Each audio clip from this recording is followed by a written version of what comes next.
I'm gonna be 100% honest with you guys right now. When I saw that Mr. Brooks was on the recently added section of Pluto TV recently, I marked out just a little bit. Mr. Brooks is probably one of my favorite movies ever, and now that I've let that out into the ether, I will not be surprised if somebody casually informs me that it has a 10% on Metacritic or Rotten Tomatoes or something, because that's how it always seems to go whenever we talk about movies I like. I tend to be in the extreme minority sometimes. The same could be said for movies I hate, but let's not get too far off track here. I'm willing to admit that Mr. Brooks is probably not a great movie, or possibly even a good movie. I mean, hell, it had Dane Cook in it. How good could it possibly be? Oh wait, you probably don't know who Dane Cook is, do you? Well, for the people who don't, how do I put this? Okay. Dane Cook was basically to the 2000s what Amy Schumer is now, in the sense that they are both really popular comedians who are in virtually every movie now, even though mainstream society doesn't seem to think they're funny at all. Granted, there are a lot of differences. I mean, the obvious, Schumer's a girl, Cook is a guy. Amy Schumer's comedy style consists of it complaining about what her vagina smells like, while Dane Cook's comedy style is basically to scream at you and throw his shirt into the audience, because lol random, I guess? Also, I don't think Amy Schumer was ever accused of stealing jokes like Dane Cook was, although considering he stole from Louis C.K. and the fact we apparently hate Louis C.K. now probably redeems Dane Cook in some way, shape, or form? Question mark?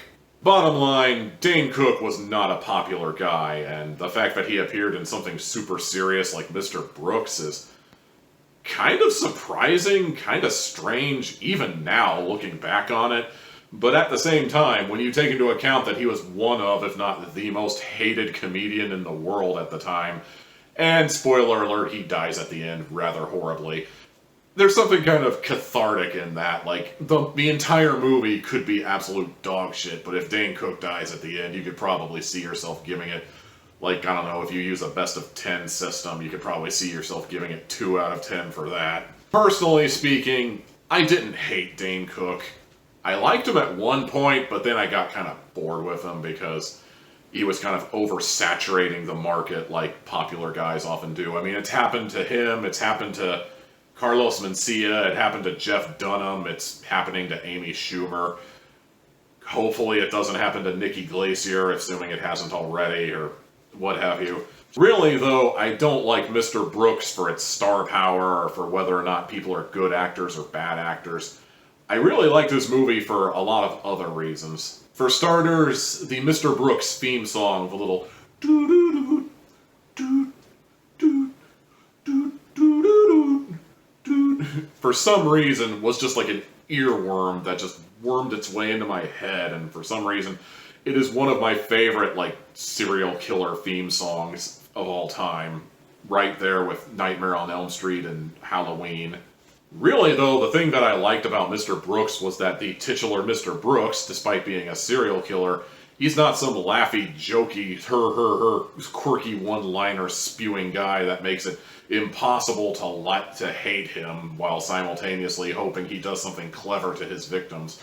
Rather, they portray him as an addict. They portray him as somebody who really doesn't want to commit these murders, but he finds himself constantly being pressured by an invisible force who is portrayed on camera by, I guess, an imaginary friend? I'm not exactly sure what Marcus's role was in the movie, other than he's constantly coaxing Mr. Brooks to do these things.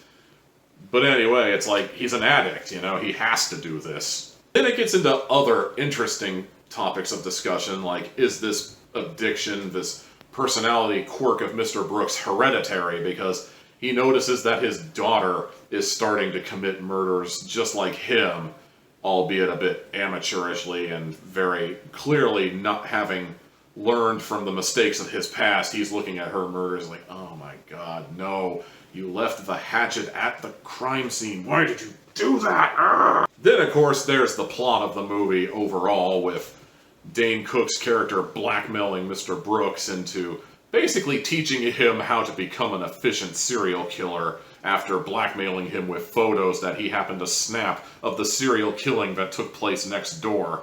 You know, Mr. Brooks drops all sorts of wisdom, question mark, about what to do if you're going to live this life, i.e. never target friends, family, or anybody you're even remotely close to. Always tackle strangers. Never tackle people who are in the newspaper, like the hangman killer, who's kind of a weird sort of B-plot in the movie. I don't know, that was like the one part of the movie I wasn't really invested in because it didn't really feel like it had anything to do with anything other than the A plot and the B plot kind of intersect at that one point, and Mr. Brooks is like, yeah, we can't kill this guy. He's in the newspaper. People are going to notice. Bottom line, it may not be a great movie, but it's one of my personal favorites, which is one of the reasons why I chose not to score it, because as I've said, it's kind of a sign of me being a bit on the biased side. I know it seems like I've been looking for reasons to avoid giving scores in these reviews lately, but all I can really say is if I gave this movie the score I wanted to give it, odds are it would probably be showing its bias. So let's just leave it at it's one of my favorite movies, and I would personally recommend it and let you make your own decision on what you think it should be scored. And I'll call it a day here, and in the meantime, I hope you like, comment, subscribe, and ring the bell for more notifications, and check out Tommy Tealhat on Twitter for more Tommy Tealhat flavored goodness. Until next time.